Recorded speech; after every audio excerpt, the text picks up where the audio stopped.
प्रदेश और छत्तीसगढ़ थी जन कल्याणनी भावना साथे पदयात्रा प्रवासे निकळेला बे युवको गोधरा खाते पहोंच्या। बंने युवकोए गोधरानी सांदीपनी विद्या संकुलमां विद्यार्थीओ साथे संवाद कर्यो।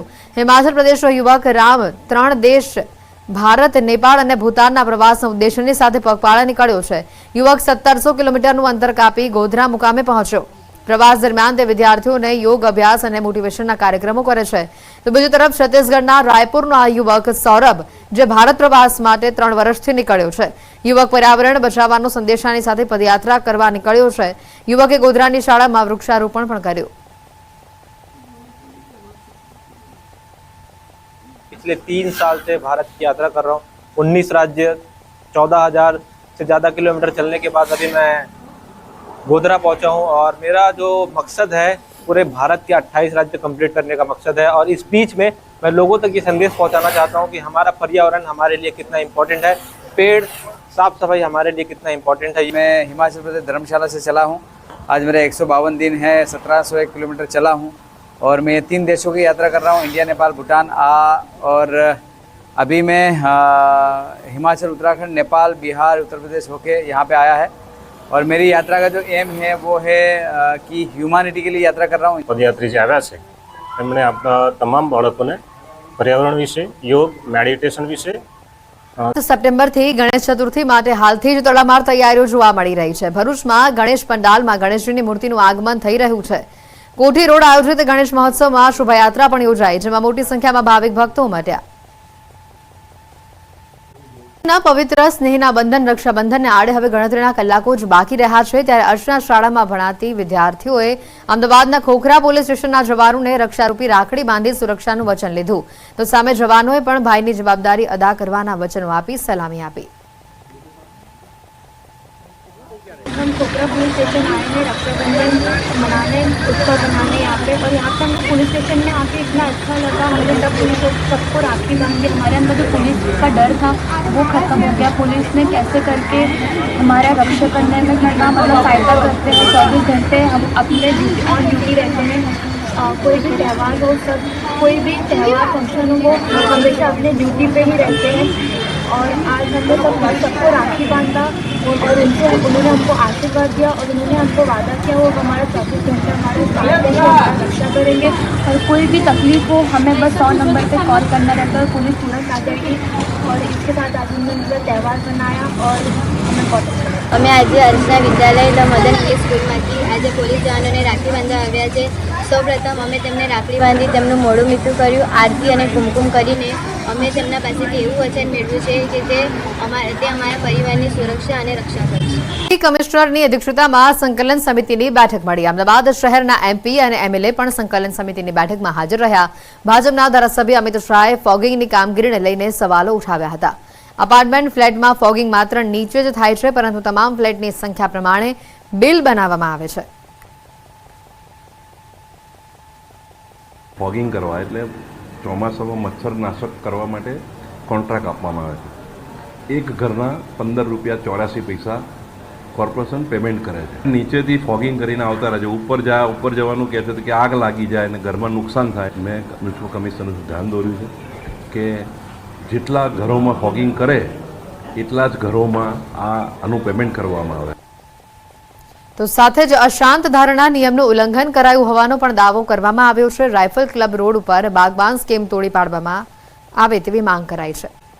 એક સરકારી શાળામાં જોવા મળી ધૂળ ખાતી અને કાટ ખાઈ ગયેલી ભંગાર હાલતમાં સરકારી સ્કીમની આ સાયકલો। આદર્શ નિવાસી શાળામાં સામાજિક અને આર્થિક પછાત વર્ગના વિદ્યાર્થીઓને આપવામાં આવતી અંદાજિત 900 કરતા વધુ સાયકલો ભંગાર હાલતમાં જોવા મળી। આ સાયકલો કેટલાય સમયથી ભંગાર હાલતમાં અહીંયા છે। ગરીબ વિદ્યાર્થીઓ સુધી તેમના હકની આ સાયકલો હજી સુધી પહોંચી નથી, તેને લઈને ઘણા સવાલો ઊભા થઈ રહ્યા છે। મહેસાણા જિલ્લા સમાજ કલ્યાણ અધિકારીને ટેલિફોન પણ કરવામાં આવ્યો, તો તે અધિકારીએ પોતાના હસ્તક સાયકલો હજી સુધી આવી નથી તેવો ઉડાવ જવાબ આપ્યો। તો બીજી તરફ સરકારી સ્કીમની સાયકલોની સહાય માટે રાહ જોઈ રહેલા વિદ્યાર્થીઓને સાયકલો ક્યારે મળશે તે પણ એક સવાલ છે। ખુલ્લા ગ્રાઉન્ડમાં કાટ ખાઈ ગયેલી અને ભંગાર જેવી સ્થિતિમાં પહોંચી ચૂકેલી આ સાયકલો ક્યારે તેમના હકદાર સુધી પહોંચશે તે એક સવાલ હાલ સૌથી મોટો ઊભો થઈ રહ્યો છે। ગુજરાત સરકાર દ્વારા ગરીબ અને મધ્યમ પરિવારની દીકરીઓ આગળ વધે, શિક્ષણ મેળવે તેના માટે અનેક યોજનાઓ ચલાવવામાં આવે છે. એક યોજના જે ગરીબ અને મધ્યમ પરિવારની જે દીકરીઓ હોય છે તેમને સાયકલ પણ આપવામાં આવે છે. ત્યારે કડી નંદાસન રોડ પર આવેલી આદર્શ નિવાસી શાળા ખાતે મોટી સંખ્યામાં હાલમાં જે સાયકલનો જે જથ્થો હોય છે તે જથ્થો હાલમાં જોવા મળી રહ્યો છે. તમે જોઈ શકો છો મોટી સંખ્યામાં આ જે સાયકલનો જથ્થો હોય છે તે આપવામાં આવી રહ્યો છે.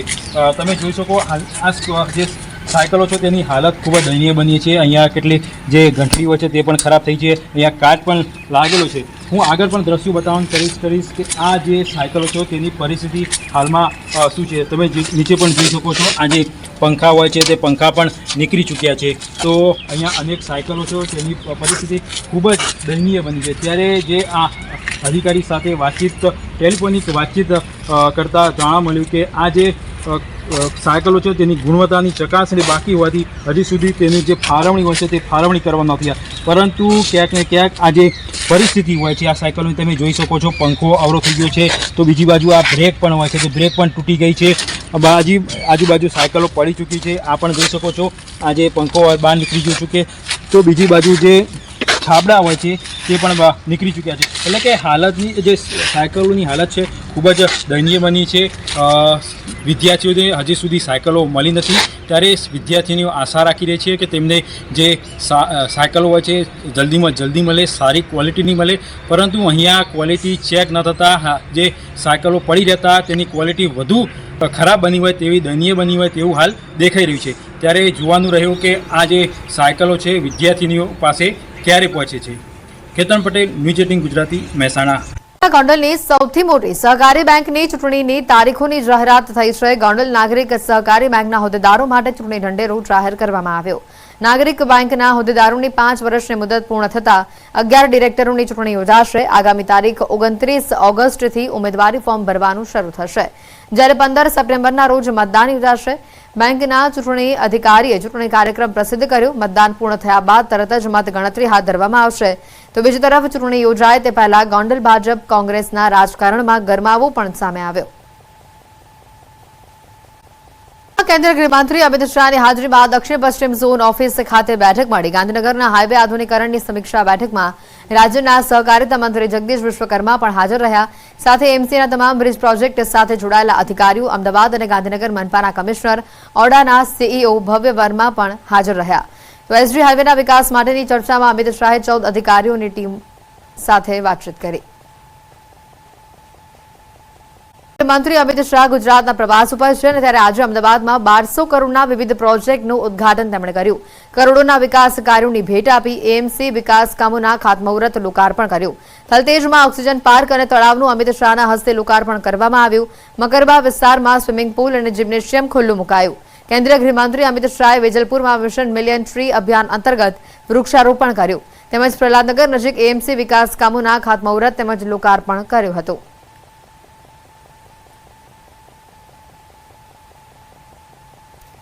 થલતેજ, મકરબા, વેજલપુર અને પ્રહલાદનગરના અલગ અલગ દ્રશ્યો આપણે બતાવ્યા. સાથે જ દેશમાં લાગુ કરવામાં આવેલા CAA અંતર્ગત પાડોશી દેશના હિન્દુ નિર્વાસિતોને ભારતીય નાગરિકતા પત્ર એનાયત કરવામાં આવ્યા. કેન્દ્રીય ગૃહમંત્રી અમિત શાહે અમદાવાદમાં 188 વ્યક્તિઓને ભારતીય નાગરિકતા પત્ર એનાયત કર્યા. તેમણે કહ્યું કે આજે ભાવુક થવાનો સમય છે. દેશમાં રહેલા શરણાર્થીઓને ન્યાય આપવાનું કામ કર્યું. આ કાયદો સન્માન દેવાનો છે. કોંગ્રેસી તૃષ્ટિકરણની નીતિના કારણે તેઓને ન્યાય નહોતો મળ્યો. વધુમાં તેમણે કહ્યું કે બાંગ્લાદેશમાં હિન્દુઓનું ધર્મ પરિવર્તન કરવામાં આવ્યું. પહેલા 27% હિન્દુઓ હતા અને અત્યારે બાંગ્લાદેશમાં માત્ર 9% લોકો જ હિન્દુ છે. ये सीए सिर्फ देश के लाखों लोगों को, देश में बस रहे लाखों लोगों को नागरिकता देने का कार्यक्रम नहीं है. सीए देश में बस रहे लाखों शरणार्थियों को न्याय देने का और अधिकार देने का कार्यक्रम. इंडी अलायंस की तुष्टीकरण की नीति ने इस शरणार्थियों को न्याय नहीं दिया. 188 परिवार मां भारती के परिवार बनकर, हमारे भाई बहन बनकर, हमारे साथ सम्मान के साथ. जो विभाजन हुआ तब बांग्लादेश में 27% हिंदू था. 27%. आज 9%. कहां गया? जबरन धर्म परिवर्तन कराया गया है। 27% हिंदू था। આભાર તમારો અંદાનો નરેન્દ્ર મોદીનો આભાર અમિત શાહનો આભાર ખુશી કેટલી થઈ છે તમને ખબર છે અમારે જો સરકારી લાભ યોજના છે એ બધું મળવાનું જ છે અત્યારે મળેલો છે અમારે અહીંયા પ્લોટ કલેક્ટર સાહેબની તરફ બેઠાનું લીધેલો છે એમાં જોરદાર દિવાળી જેવો મળ્યો દિવાળીનો જે માહોલ ખુશીમાંથી એવો માહોલ ખુશી છે કર્મચારીઓ માટે, કારણ કે આ સમાચાર ઘણા મહત્વના છે. સરકારી કર્મીઓને હવે વિદેશ પ્રવાસે જવું એ કઠિન બનશે. ચાલુ નોકરી પર વિદેશ પ્રવાસે જવું હોય તો તમારે એનઓસી લેવું પડશે અને એ પણ 1 મહિના પહેલા. તે ફરજિયાત કરવામાં આવ્યું છે. સરકારી કર્મચારીઓ આ માટે કર્મયોગી પ્લેટફોર્મ પર અરજી કરવાની રહેશે. રાજ્યના જળસંપત્તિ, પાણી પુરવઠા, નર્મદા અને કલ્પસર વિભાગે આ જાહેર કરેલી નવી સૂચના અનુસાર હવે સરકારી કર્મચારીઓને વિદેશ પ્રવાસે જવું એ વધારે કઠિન બનશે. કોઈપણ સરકારી કર્મચારીએ વિદેશ પ્રવાસે જવું હોય તો તેમની રજાની તારીખના 1 મહિના પહેલા એનઓસી લેવું ફરજિયાત રહેશે. વળી કર્મયોગી પ્લેટફોર્મ પર અરજી કરતી વખતે કર્મચારીને જરૂરી દસ્તાવેજો સાથે ઓનલાઈન જોડી શકાશે. જો દસ્તાવેજો અધૂરા હશે તો અરજીને પરત કરવામાં આવશે. આ નવા નિયમો સાથે રાજ્ય સરકાર દ્વારા સરકારી કર્મચારીઓને વિદેશ પ્રવાસ માટે એક સચોટ અને કડક માર્ગદર્શિકા તૈયાર કરવામાં આવી રહી છે. આ પગલાં રાજ્યની શાળાઓના કેટલાક શિક્ષકો વિના મંજૂરી વિદેશ પ્રવાસની ઘટનાના ભોગ બન્યા પછી લેવામાં આવ્યા.